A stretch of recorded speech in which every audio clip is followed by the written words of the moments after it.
We're going to get started.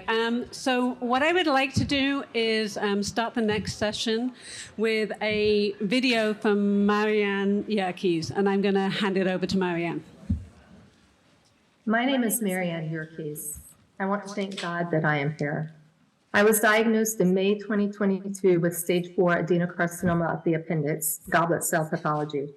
Before this diagnosis, I had no experience with cancer. No one in my family had had cancer. I didn't have any friends with cancer. I never even thought about the likelihood of getting cancer. I was healthy. Though I've been told by many that my prognosis is not good, I am by no means giving up. I have a 6-year-old boy who is the light in my life and one of my primary reasons for continuing this fight. I want to start by thanking the sponsors of this workshop for making it happen. I also want to thank you, the participants, for taking the time to come here, lend your expertise, and work together to advance treatments for appendix cancer. I would like to thank the Appendix Cancer Pseudomyxoma Peritoni Research Foundation. ACPMP is a nonprofit organization that creates educational programs and funds research grants with the goal of finding a cure for appendix cancer. ACPMP grant funds have come from small donations, mainly from patients and families, often through bake sales and other small fundraisers. Since 2008, ACPMP has awarded $1.5 million in grants advancing appendix cancer research. In particular, I would like to thank ACPMP's Executive Director, Deborah Shelton. Deborah has been an incredible support to me throughout this challenging time, providing invaluable resources, connecting me to many of you, even though you may not realize it, the top experts in this rare disease across the country, and simply serving as a sounding board. It is also important to recognize the invaluable role of PMP PALS, a nonprofit group whose primary mission is patient support. This group connects people from across the world, many of whom have no one else to talk to and who feel completely isolated in their pain. We patients have a tremendous motivation to engage with you, to partner with you, as we want to live and we want others who face this disease to live as well. A number of us go deep and wide in our research. We scour the latest developments in conventional medicine while keeping an open mind about potential options in the alternative space, or perhaps even better, a fusion of the two. Let us be your partners. We have a lot we can contribute to this discussion. Now, a little bit on me and my individual story. This has been a wild and bumpy ride, filled with a number of disappointments, including with the medical establishment. Prior to being diagnosed, I was working in Honduras with the U.S. Agency for International Development, USAID, which is under the U.S. Embassy. My team was working with Honduran stakeholders to address COVID, while also dealing with other challenges, such as children and youth being victimized by violent gangs, and desperate young people immigrating illegally to the United States. My cancer journey started in August 2021 when I began to worry that I might have the disease. Unfortunately, I was rebuffed by the embassy medical unit, who told me it was in my head, basically. One American doctor told me he was 98% certain that I didn't have cancer. He was 100% wrong. But I believed him because I assumed he was basing his assertion in part on tumor marker tests that I had asked them to order. I later learned that the embassy doctors never even ordered the test, that was 8 months later, and this is an aggressive cancer, as you know.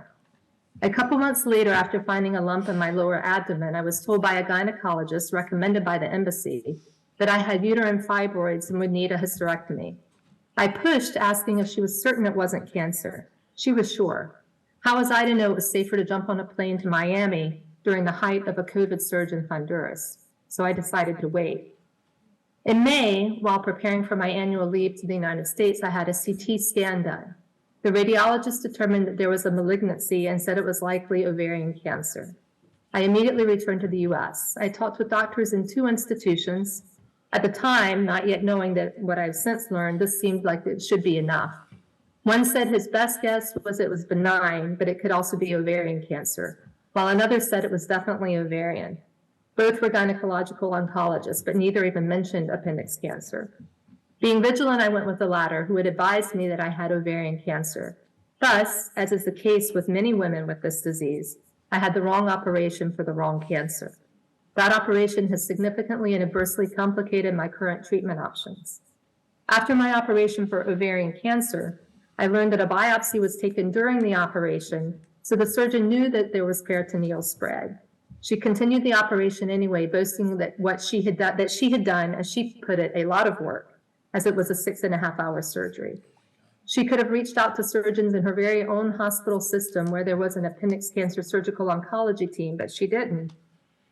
Once I was told my diagnosis, and it wasn't a gynecological cancer, I wasn't given any resources. I had to do my own research, which I did.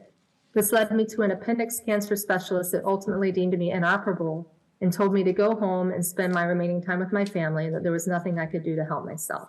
That was it. And his medical oncologist did not provide any options. It's not all doom and gloom, though. I eventually learned about other experts, including a number of you. I began weaving a larger care network that has been critical in providing me with advice and feedback as I've continued on this journey. I also began exploring other options. Where am I today? I'm supposedly still inoperable due to my small bowel involvement, and it is unclear if my chemo is still working. I recently enrolled in an NIH trial that has promise for appendix cancer patients, and know that patients like me want to enroll in these trials.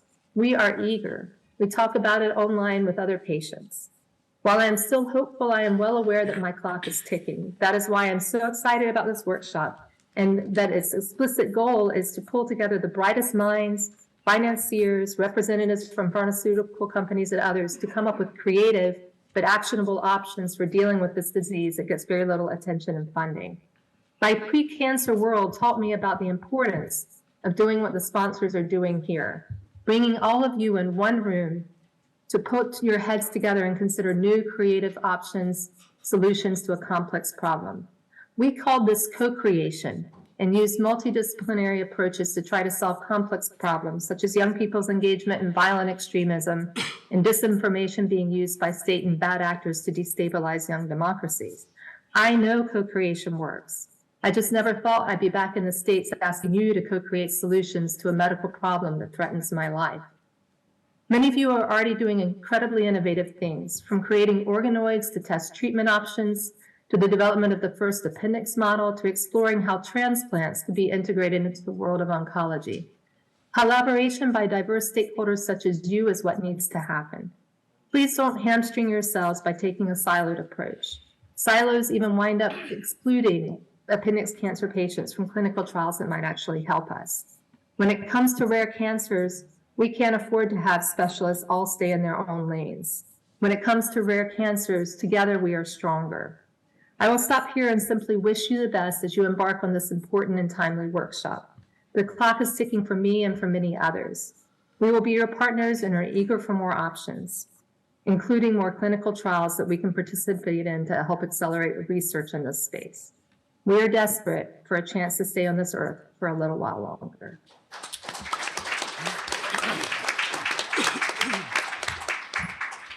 Wow, that was amazing. I'm Greg Simon. I'm the least intelligent person on this panel. Everybody else here, you'll have to read their bios. We're going to move quickly. I do want to say a few observations before we get going, and I'll talk fast. Number one, I'm a big fan of Jonathan Haidt's work on bias, where we think that we're in charge when we're riding the elephant. The elephant is our subconscious. The subconscious is in charge. There's so many experiments that prove this. Why do I bring that up? Well, there are a lot of ways we express our biases. One is our smartphone. When you get a new phone, what's the first thing you do? You customize it. So you only see the news you want to see. You only see the friends you want to see. You only go to the sites you want to see that you historically have wanted to see. So nothing new can get to you through your phone. The second thing we have that's a bias is our degrees. Every degree teaches you to think a certain way. You have to overcome that to make progress. The next bias level is your thesis. We're all familiar with confirmation bias, and yet very few people do anything about it. So the first thing we have to do in dealing with something as intractable as appendiceal cancer is realize how our biases hold us back in every area, but in areas that matter for life and death, we really have to consciously address the bias, and that's very hard to do. Second concept is scarcity versus surplus. I mentioned last night at dinner, patients are the scarce resource. Researchers are the surplus resource. We need to correct the balance. We need to involve patients not just as advisors to research teams, but as critical members of the research team to help design the trials. And as David Weinstock said, efficacy versus toxicity. There are four opinions. The doctor thinks it works, the patient thinks it works. The doctor thinks it didn't work, the patient thinks it did work, and vice versa. And at the end of that matrix, you have to decide who's in charge here. And ultimately, it needs to be the patient. The other thing that's scarce and surplus is what I would call a detection versus everything else. Everything we're doing today, we're trying to grab the shotgun pellets as they leave the shotgun. This is very hard to do. We need to take those shells out of the gun. How do we take the same level of intense research that was presented all day today for early detection? We need a unified theory of cancer. Why does it start? How do we reverse that process? Because it is going to be several lifetimes of effort to chase these shotgun pellets for every cancer after they leave the gun. And yet we all know there's not big money in early detection. It's hard to get reimbursed for detection. But we also know that if you can catch it at stage 0 to 1, you can get rid of it. That's not how we deal with cancer today. And finally, I'm kind of amazed that despite its somewhat comic nature currently, we haven't really talked about the role of artificial intelligence. Our data today and our technology today is beyond a human brain's comprehension in real time. We can't know everything the data is telling us because we can't hear it and we can't see it and maintain it in active memory to be able to act on it. That's the whole point of artificial intelligence, is to be able to present us with things that we are too dense as humans to be able to see in massive data. The only way we're going to deal with the 7,000 diseases that we have not met the therapies for is by changing everything we do today to use artificial intelligence and machine learning to present the conclusions that we should test from massive amounts of data, patient data, medical records, clinical trials. Otherwise, if we continue to use the systems from the 18th and 19th century, we will never get there. If you took your smartphone today and you ended up in 1960 and it would work, you would be a god. You could answer any question, find any person, show any picture, identify any flower. But if you take a researcher from 1955 at NIH and you brought him and dropped him in here today, they wouldn't know they made the trip. That's the problem. They wouldn't know they made the trip. We have got to change that. Okay, end of that lecture. So here we go. Number one, there have been a lot of discussions today about the conception of appendiceal cancer and misconceptions. I'd like to one of the questions I want to ask everybody, and we'll get into specific questions, is do we have the right concept? What conceptual changes do we need to make to be able to detect and treat appendiceal cancer much more rapidly than we do today? And how do we change those concepts across the board? And I'm going to ask Chris that first question, is how do we create the proper conception of what we're doing and what the disease is in collaborative research, in data sharing? And David was very candid that there's a lot of data that the pharma companies are never going to share. They're just too invested in it. That's a problem. But how do we line up the conception of appendiceal cancer with the reality? Mm-hmm. Yeah, well, thanks, Greg. And first of all, I want to give the lie to the first thing Greg said. I think he just demonstrated that he is in no way the least intelligent person on this panel. I think there's many answers to that question, but after noodling on it for almost 3 decades, I actually came to the same conclusion that William Wilberforce did when he was trying to change the way the British Parliament thought about slavery. And I know it sounds like an unusual analogy, but let me explain what I mean. He started out with a highly technical argument and figured that would be the easiest way to prove people, to get people on his side. And it didn't work. People said, yeah, you may be right, we should do things differently, but no, I don't think so. And then he realized, well, what I need to do is make an economic argument. You know, lives lost, productivity, all that stuff. That didn't work either. And then he made a moral argument. He said, this is unacceptable for us as a human species to do to each other. And I would, with the danger of overstating the case, people who are sick need us all who blessedly are not sick today to act differently, to think about them as William Wilberforce did. And interestingly, when he made that case, that turned the tide. So what do I mean by that on an operational level? First of all, it's important, I think, for a leader of any of an organization like hopefully what will be put in place for appendiceal cancer, to make it clear that what we're not just trying to tick another box of the 7,000 diseases. We're trying to create something which delivers with far more efficiency and time within 3 to 5 years, not the usual 10 to 15 it takes. And to do that, we simply can't use the current mechanisms and incentives that we currently have. You know, one of the things that strikes you when you're in these in this business for a while, you realize that the incentive structures which keep people from sharing, keep people from sharing data, et cetera, sharing all kinds of things, they were set up for perfectly good reason. But they were set up in 50 years ago, back in the 1950s perhaps, when it was a different world. You know, everyone was working on individual projects, and there was a principal investigator, and people had this image that I grew up with that I used to show in some of my talks of Alexander Fleming as the exemplar of who we want to be like. I don't know if you remember Alexander Fleming. Alexander Fleming was the guy who disobeyed his lab head and went on vacation without cleaning up his bench. And when he came back, there was penicillium mold growing all over the petri dishes he left on his lab bench. And we all have that image of the lone researcher working alone, late at night, and there's this eureka moment, and that does happen. I've had that happen to me. But that's not how this works. This is a team sport. But unfortunately, the environment that we live in was set up to play scientific golf, not scientific football. And so what it means is that we need to create, at least within this little world of appendiceal cancer, a set of people who are willing to play different. Not everybody does, and that's okay. That there are ground rules which are set out from the very beginning. This is what everybody's going to do.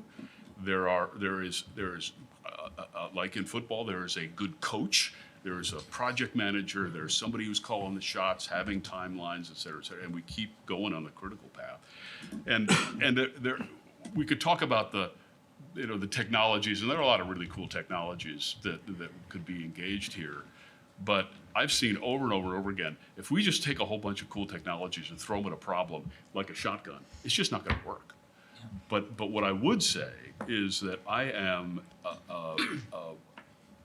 more optimistic than I have ever been that this is possible, because I've seen it happen with my own eyes, that a group like this can nucleate a completely different culture which does deliver on time, and, by the way, delivers more for each member of the team. And this is something that we were talking about last night.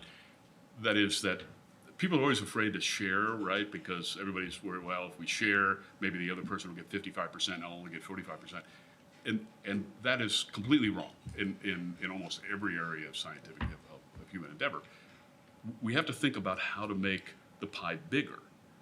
And so what happens in these kinds of situations is that each person has to give up some portion, but what they get in productivity and save time is greater than the percentage that they give up, percentage of greater. So everybody wins. Yeah. It's hard to convince people of that, but it works. Yes. You raised it. Andy von Eschenbach, my good friend. Chris mentioned moral persuasion. That means Andy von Eschenbach is the NCI director in my mind. Yeah. I think you were the most interested in moral persuasion of any NCI director I have worked with. How did that work out for you? Because cancer centers do incredibly important work in incredibly offensive ways. How can we wrangle the cancer centers through moral persuasion? Well, you asked me how did it work out. Not very well. Because I think that problem that we were facing was the fact that, as Chris has alluded to, we lived in a system, and the system was designed to create golfers. It was about our own individual pursuit. First author peer review, my own R01. But as he's indicated, the game has changed from golf to basketball, and it's skipped over track and field. And the point of that is the fact that we're not just simply a team. We're an endeavor that's based on integrated, interoperable performance, because I can't be as good as I need to be without you and playing your role. I can be the best point guard in the world. I go down the court on a fast break, pass the ball behind my back. You're not there under the basket. The ball goes out of bounds. I look like an idiot, and we didn't score. So how do we bring us together in a way that Chris is pointing out, which says that we need to integrate and make interoperable the parts and pieces? We need to do that in the research agenda. We need to do that in the regulatory framework. And we need to do it in the delivery concept. I think part of that, as you asked the question, and I'll shut up, about conceptual changes. We're living in a world that hasn't realized that medicine is in the process and is well underway in a metamorphosis. I don't mean a linear change. I mean a metamorphosis. We're still thinking like conceptually we're caterpillars, and yet the reality is it's a butterfly. And what do I mean by that? We're in a system where the caterpillar was built for vertical structures. We define things according to their macroscopic and microscopic phenotypic appearance. So we have lung cancer, and we have breast cancer, and we have, you name it. What we're realizing in the world of the butterfly is that those divisions, vertical divisions, are from a phenotypic, macroscopic, and microscopic point of view reasonable. But from a molecular and genetic point of view, they're not, because there's horizontal integrations that go across those verticals. We have to start thinking conceptually, not just about the integration of us as teams with skill sets, but the integration of the mechanisms that are underlying these diseases. We're talking about appendiceal carcinomas in this conference. Neuroendocrine tumors of the appendix are neuroendocrine tumors in the prostate and the lung and a variety of other places. So if we start thinking horizontally about how biological processes may be common across what vertically look like incredibly disparate diseases, then suddenly you find a drug like Avastin that was developed to stop a cancer cell from growing and turns out to be the best drug for wet macular degeneration of the eye. That's the kind of conceptual, and if you will, moral change that has to occur in the way we behave. Thank you. Belen, my former colleague at Pfizer, and thank you for keeping this from being a mantle. Let's assume for a moment that this group is a coalition working on appendiceal cancer. What are the keys to understanding the regulatory process so that we can go faster than normal, not slower than normal? So thank you. It's actually an honor to share a panel with Greg. I mean, he's a dear, former Pfizer colleague. We had great times there. So thank you for inviting me. Thank you for Andrea as well. So Hold your microphone close. Oh, what is this? Just pick it up. Microphone right there. Yeah. Just pick it up. Yeah, there we go. Pick it up? Yeah. Is that good? Yeah. Okay, so I guess, in my own personal experience, when I work with the teams at the study level, at the submissions level, I really need to make sure that they are wearing regulators' hats and shoes, meaning that they are, meaning that they really need to know what do regulators care about. I mean, what is the risk tolerance for the sponsor perspective, but also from the regulatory perspective? What is relevant? Key data, key processes. So there are some areas that are regulator compliance actions. We are talking about refusal to file issues like the reviewability criteria, the technical criteria. What is the regulatory compliance? What are the regulatory compliance areas? What are the hot topics for the regulators? That includes protocol deviation, loss to follow-up, missing data imputation, type 1 error control, and so on and so forth, being in compliance with GCPs, ICH, SOPs for vendors, as well as sponsors, as severe reporting.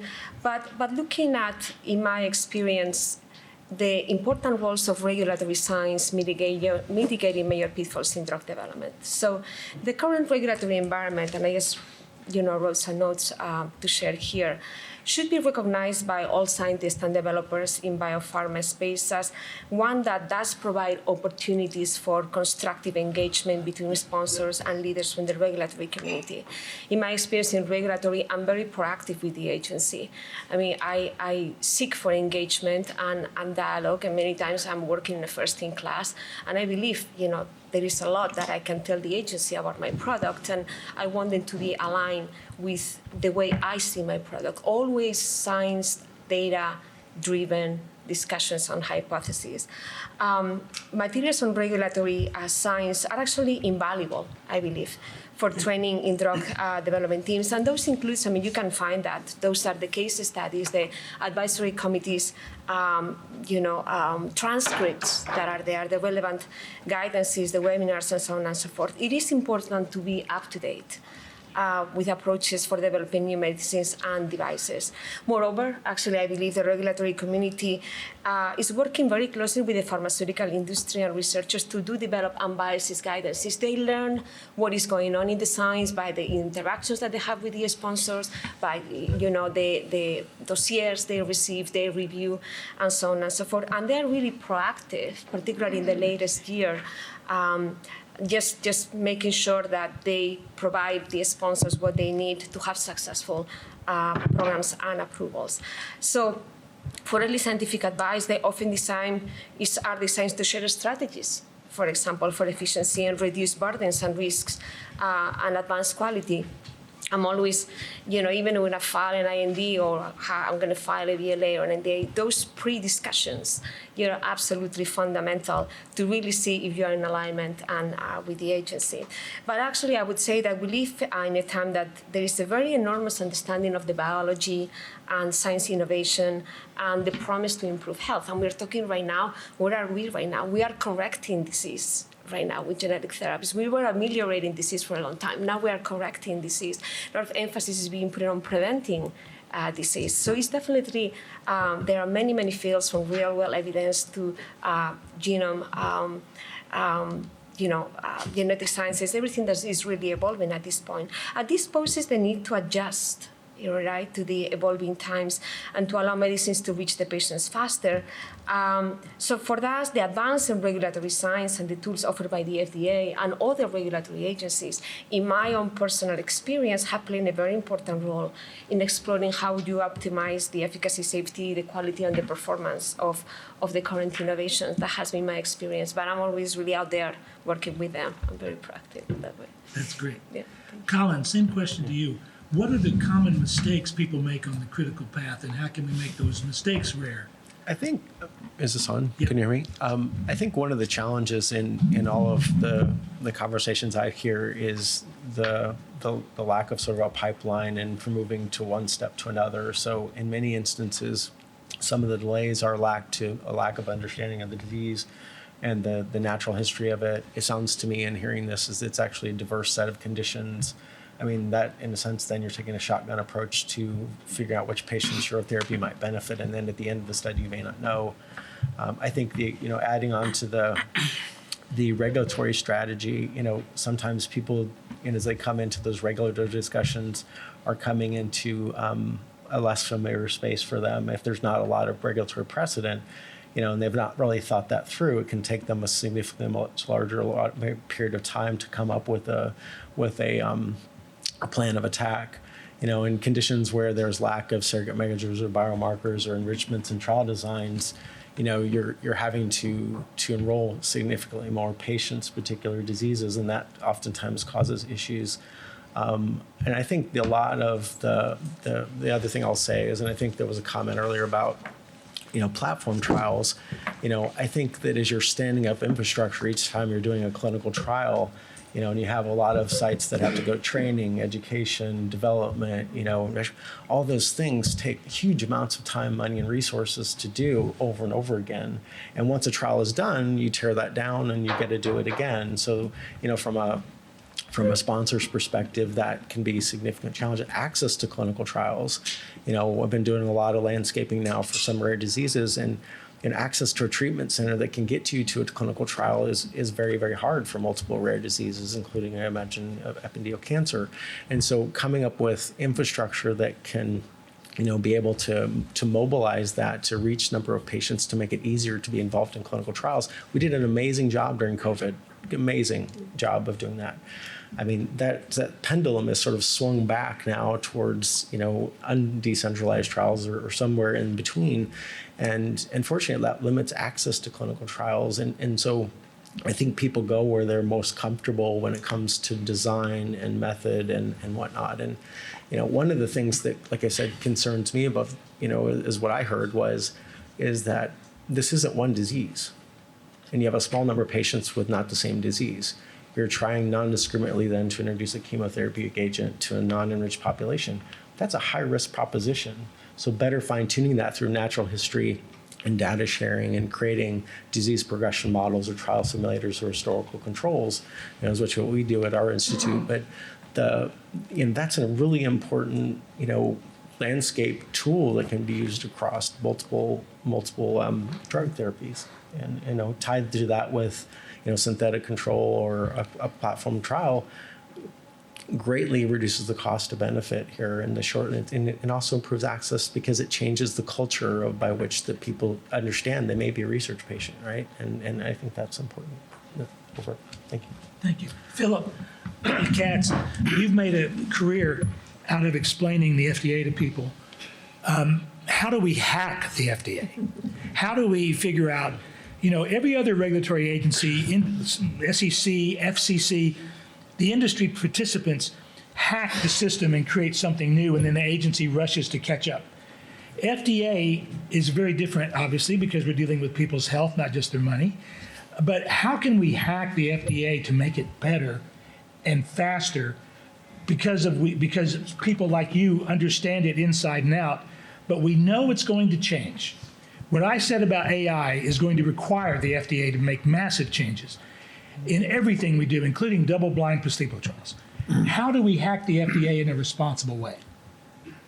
Well, I think you hack the FDA like you would try to hack the SEC, which is to understand where they're coming from, what's motivating them, what are the frameworks within which they operate. And then you need to be presenting your new information to them within the context of what their framework is. FDA it's odd for me. I'm a lawyer, and I'm probably the least educated person. We're not going to get into the dumbest, but the least educated person in the room. But my job is to translate my clients to FDA and FDA to my clients. FDA is driven by the science. It's driven by the medicine. It's driven by a very strong public health interest ethic. That's what FDA is all about. However, FDA operates within a legal system, and they need to approach each of the decisions in front of them thinking about the science, but they're always then thinking about, okay, am I allowed to do this? Will I get in trouble if I do this? Will I create loopholes if I do this? And so I think the key to hacking FDA is unfortunately, first, to have really good science. And second, to then present that science to FDA in a way that addresses what are always going to be their concerns. And you've seen over the last few years, as folks at FDA have tried to step out a little bit from the way that we normally do things, that they've gotten a lot of pushback on that. When decisions were made outside the normal chain, and my clients say, oh, I saw what they just did for Algeham, I want that for me. Unfortunately, my answer is, The chances of getting that are right now lower than they've ever been because of all of the pushback. And so you have to understand the dynamic of the agency and address its concerns, which are, how confident can I be with this? I mean, the world of FDA regulation, regardless of who's in the White House and whether it's a Republican, a Democrat, a liberal, a conservative, there's a pendulum. And I know you were standing at the pendulum for a while. There's a pendulum of FDA is being too tough on industry and being paternalistic and not letting things that might be helpful to patients come to market because they're being too tough. And so FDA starts to loosen up. And then over here, FDA starts to get hassles because they're in the pocket of industry and they're letting all kinds of drugs that are really not very effective come to market, and they're protecting them from competition. And so this is the whole thing. I've been doing this for 3 decades. That's it. And it doesn't matter if it's Donald Trump, it doesn't matter if it's Obama, it doesn't matter if it's Clinton. That's what's going on. Now, sometimes the administration will accelerate the speed with which that's happening, or maybe the amplitude, but that's basically it. And so you have to, understand that reality and then translate your science, which I understand is often your promise of the science, not your proof of the science, but translate that to FDA in a way that they can hear it and operate in a way that's supportive of you moving forward. Because that's what they're about. And it's not because it's FDA is bad, it's in fact because FDA is incredibly well-intentioned. I think I should start applauding for you. It was mentioned earlier about the different regimes internationally, which are, when I was at Pfizer, I asked, how do we set prices? And I was put in a room with somebody, and 3 hours later, I said, sorry, I asked. Because the reference pricing from country to country is incredibly labyrinthian. What people forget is the reason we have these different regimes isn't because of the science. It's because of our view of society. So if you're paying for the social safety net in Sweden compared to what we don't pay for here, you have a very different view of what drugs you're going to provide the population, because you're also providing them education, hospice care, long-term care, and you have a limited budget. So you might be not going to, England didn't provide Evershed for people like me who have leukemia. But because of the national health system, they were able to know everybody who got COVID because they were all being tested all the time, and so they could treat you rather than spend all the money on the prevention. So, Clarence, you have taken a number of products through this process. If this group came up with a new regimen that needed to be approved at the FDA, which avenue would you recommend among the many different ways you can go in the door? Which door would you go in? Well, thanks, Frank. There actually are a number of doors. I guess they're complementary. But I did think it was worthwhile just reviewing what some of those are.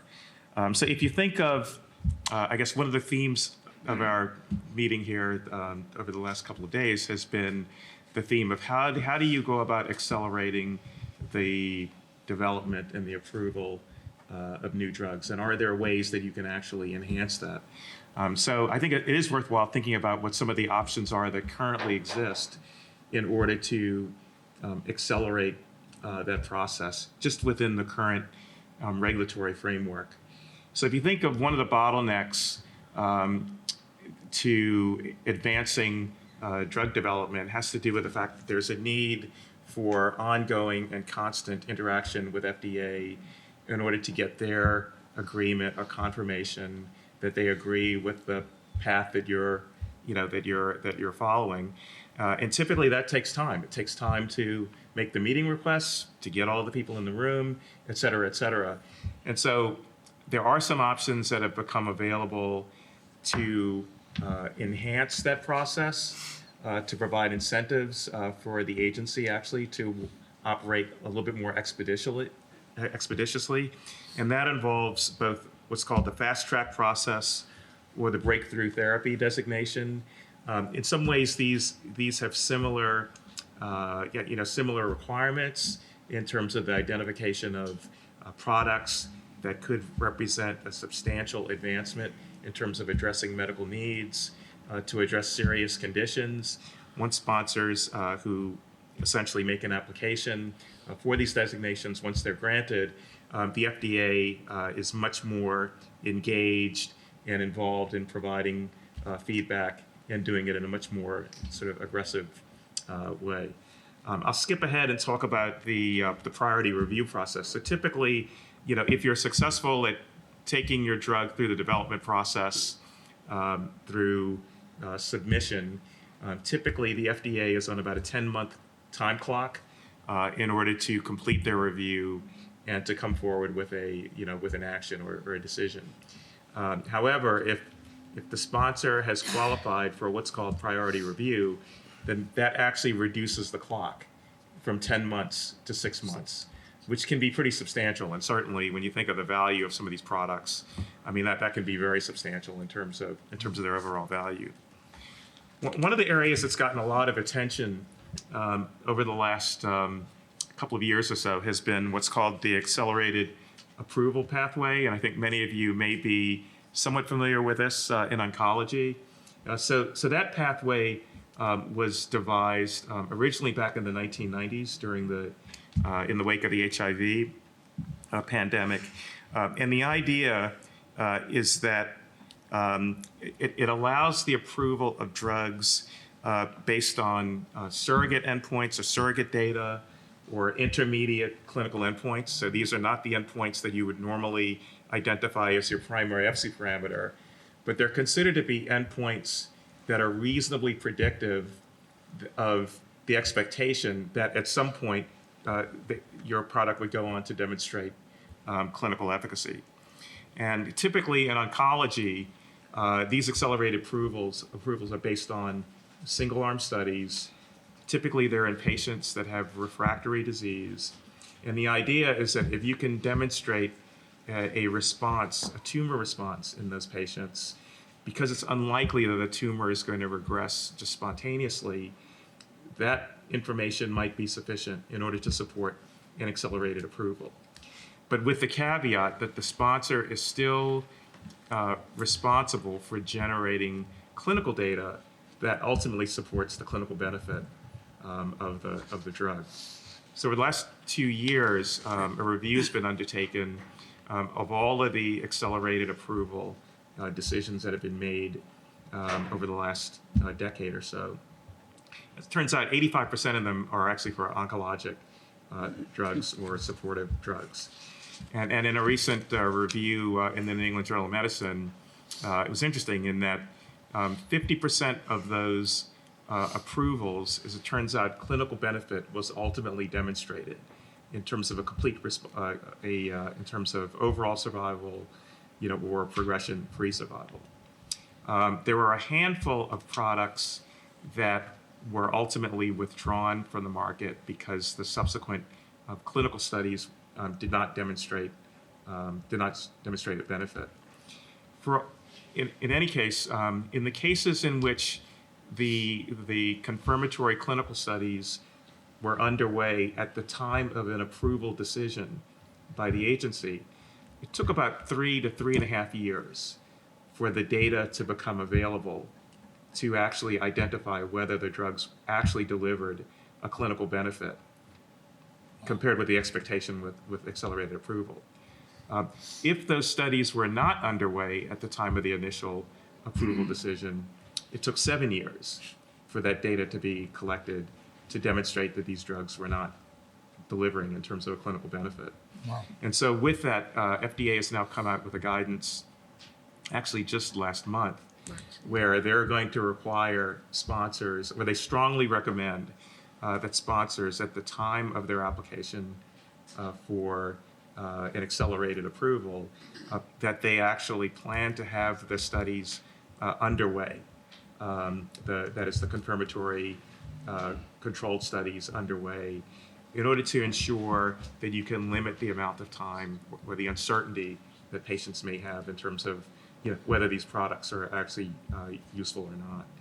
which I think is very, very useful. Yes. One second, go ahead. Belen wanted to comment Yes, on that. something to point out. I mean, we all know in rare disease research, it faces a particular challenge of generating statistical significant data on the trials, and they have leveraged a lot, accelerated approval, again, using the surrogate and the confirmatory trial.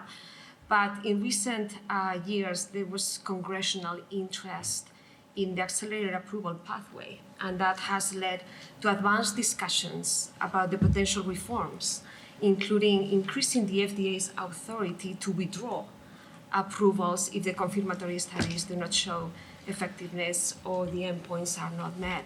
So these reforms actually could alter the evidence generation expectations with the FDA and potentially make it more complicated for rare disease products to actually reach the patients. So, there's, as Philip said, this is, the FDA, they really want to work with you, but it has to be on their way of thinking of, what pertains safety of the patient, substantial evidence, and so on and so forth. So those are the things that, it's a black letter law.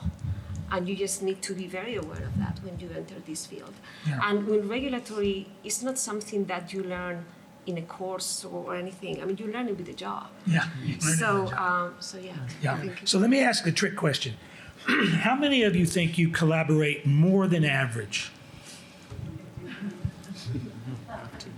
So pretty much everybody is above average. Is this like Wobegon?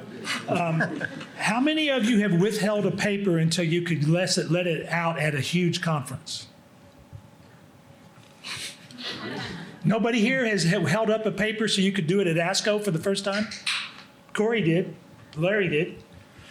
Is that collaboration or is that a problem? Problem. So in terms of collaboration, I know everybody thinks they collaborate. But how do we define collaboration? It's at heart, it has to be data sharing. But more than that, I think one of the problems we have is we have too few people making too many decisions. So when David said that a drug company might stop looking at one drug because it wants to look at another higher price drug, or they decide to put something in the bottom drawer instead of pursuing it, why aren't those put into the used golf club bucket that you see at every golf club so other people can bid to get those drugs and do something with it? Patient foundations would bid to develop those drugs. The whole reason I'm in cancer is one of my clients, when I was not in cancer, got multiple myeloma. He worked at Genentech. He did the TPA trial. He was livid that the drug for mucositis was put on the bottom shelf by Amgen after a phase 2 trial, when the mucositis was the worst part of his treatment. That's the kind of thing where collaboration means opening the door to the patient community and others, foundations, family offices, who will bid to develop those drugs. And going to Chris's point about the pie, my business philosophy that I learned from my business partner who started at Goldman when he was 19, is if you have a great idea, there's no point arguing over who gets what. Because if it fails, nobody gets anything. And if it succeeds, you're going to be just fine. It's going to be a big success. So we argue too much over the implication of not getting enough of a big success. At the same time, it may end up being nothing. But that's not how it works. People spend years. If you read For Blood and Money about the history of ibrutinib, if I didn't have CLL before that, I would have CLL after it because it was just so offensive. The people who did the work got nothing, and the venture capitalists who fired and hired people randomly made billions of dollars. So the collaboration issue is real, and it is not being addressed. And if everybody thinks they're above average in collaboration, then we need to move the bar higher, don't you think? So let me ask this question. Going back to what I said last night, that in the next 9 weeks, could this group put together a model of how to finance this, how to price these products, which regulatory path to take, how to change the conceptual disparity about what this cancer is? David's points about synergy versus independent action. I mean, the thing I loved about David's speech was he revealed the truth behind so many mouse slides that we've all seen for decades to say, you know what, this isn't what it looks like. It's very different when you get down below just the up and to the right or down and to the right. So if this were a group that's going to put something together in the next 9 weeks, using the financial innovation that Andrew Lowe and his team and Steve Wallman can bring to the party, what do we need to change to recruit everybody to be on the same page? And do you have to get approval for this kind of collaboration from your funder, from your institution, from your society, wherever you are, your university dean? How much freedom of action do we have? And if we have as much as I hope we have, how can we accelerate using it literally in the next 9 weeks? Anybody here want to say anything on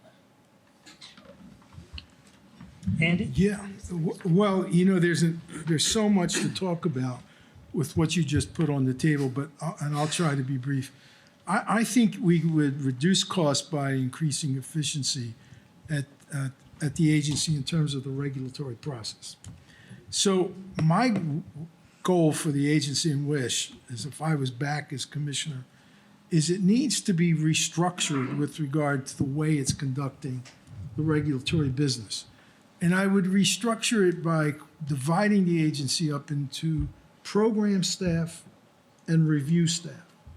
The program staff would be there to facilitate, to promote, to engage in these conversations at the earliest part of submission, to get it right. So when you're coming into the agency, you're aligned. The review staff is firewalled, and they will review. They will determine the science and the credibility and et cetera. And so one promotes, one regulates. It fits the mission. The mission statement for the FDA from Congress is to promote and protect the public health. Put promote in the hands of the program staff, put protect in the hands of the review staff. Make it more efficient, make it more rapid, make it more effective, and it'll be a lot less expensive. When I was there and I looked at what was the problem of what happens if you come in with an application and you get a CR letter, you have to recycle. The average recycle time was a year and $1 million in cost. Wow. So, and I asked what determined, what was the significant factor for first-time review approval? Of all the factors going into an approval on first-time review, the single most important and frequent one was the quality and frequency of pre-IND consultations with the agency. And I asked, how much of that do we do? Not very much. Wow. So this dialogue that we've been talking about, this educational process that's biphasic, where the agency needs to learn a lot more about Bayesian statistics in order to regulate, and we need to learn a lot more about what the agency's thinking about with Bayesian, right? So I would think we should start to rethink and restructure the regulatory framework. Great. Philip, I know you're on time crunch. What is the most common mistake this group should not make?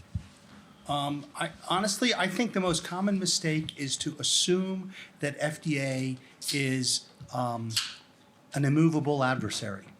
I think what we really need, and this to what Andy, what you're saying, it has to go in two directions. We need some sort of trust that goes on to these. I mean, my clients need to understand that the folks at FDA are very smart, very informed, and trying to protect and preserve and promote the public health. And their charge is a little bit different than what the company's goals are. But you need to recognize that what we're trying to find is a middle ground, and it has to be done with a certain amount of trust. I spend a lot of time talking to my clients saying, this is a classic question of, do we want to go ask FDA now, or do we want to take action and then hope that we can sell it to FDA later? And that's especially in preclinical, but also in early clinical stuff. And the problem is, if you ask FDA a question, and even if you have a skilled lawyer trying to frame the question so that you're as protected as possible, you run the risk of getting an answer that you don't like. And sometimes you'd really rather not have that and you want to go forward. And sometimes you really want to have it up front so you don't waste a lot of time and money. But the reason folks are uncomfortable doing that is because there isn't a trust between, and FDA is terribly skeptical about drug companies. And so we need to have trust. And maybe, Andy, what you're saying of have a group of people who are responsible for helping us move forward, and then have a separate group of people saying, did we meet that standard? But they can't then be questioning the standard. They have to say, you guys told me what needed to be done. My job is to figure out whether it's been met. Exactly. But that's what I would say, Greg. I really think it's a question of trust and more communication. Collin? Yeah, I want to add to that. I mean, that's kind of what my organization does. I mean, we work a lot with regulators to work in the non-competitive space. We're not product aligned, so it's safer. Mm-hmm. So, a lot of these things that come up with common questions of sponsors, it's not like this is a new question, right? It's everybody gets to address it for themselves for each of the products. So what ends up happening is that sponsors will come with their barriers or blockade. Patients will add to that, and then the tools or infrastructure that's needed gets built out. In those conversations, regulators usually aren't. They sit on and participate in those discussions. They're not threatened because it's not product specific, and it gets to that end. That's the biggest thing I think I hear in all this conversation is there needs to be more of a landscape analysis of, what is everybody doing? Where are the gaps to connect the pieces, and what's the pipeline look like? Because silos, like we saw a lot of preclinical screening models. How do these integrate? What do you need to prove success? That's the first question I have. How does this stand up to a regulator? I mean, all these connectivity pieces and how a drug gets from the preclinical testing to a patient is something that can be worked out non-competitively. It's not rocket science. It's just strategic, and it's not looking at just a single part of the wheel. It's looking at the whole ecosystem. That's all I have to say about that. Belen, they're flashing the stop sign, so quick comment. Yeah, I just many times companies see regulatory function as transactional, which I disagree. It is definitely a line that should be embedded within the organizations. Company from the very, very early young stage should be aware of the requirements from the agency, should be able to really position their programs based on what the regulators were going to see to move that one forward. So training, I think, is really key, really for the early get-go. Yeah. I want to thank this incredible group of people.